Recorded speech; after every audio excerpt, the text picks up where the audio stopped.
کا مبارک فرمان ہے کہ جو شخص میرے کسی ولی سے دشمنی کرتا ہے میری طرف سے اس کو لڑائی کا اعلان ہے، اور کوئی شخص میرا قرب اس چیز کی بنسبت زیادہ حاصل نہیں کر سکتا جو میں نے اس پر فرض کی ہے، یعنی سب سے زیادہ قریب اور نزدیکی مجھ سے فرائض کے ادائیگی سے ہوگی کہ جو شخص اللہ رب العزت کا قرب حاصل کرنا چاہتا ہے وہ نماز کی فرائض ادا کرے، اور جو شخص نوافل کے ذریعے اللہ رب العزت کا قرب حاصل کرنا چاہتے ہیں تو اللہ رب العزت کا مبارک فرمان ہے کہ جو شخص مجھ سے نوافل کے ذریعے میرا قرب حاصل کرنا چاہتا ہے تو پھر میں اس کی آنکھ بن جاتا ہوں کہ جس سے وہ مجھے دیکھے، میں اس کا کان بن جاتا ہوں جس سے وہ مجھ سے سنے، میں اس کا ہاتھ بن جاتا ہوں جس سے وہ کوئی چیز کو پکڑے،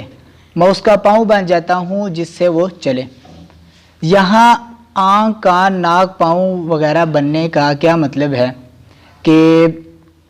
ہر چیز اللہ رب العزت کی رضا کے مطابق ہوگی، چلنا اللہ کی رضا کے مطابق، سننا اللہ کی رضا کے مطابق، دیکھنا اللہ کی رضا کے مطابق۔ کیسے ہی وہ خوش نصیب شخص ہوں گے جن کو فرائض کے بعد نوافل کی کثرت ملتی ہے۔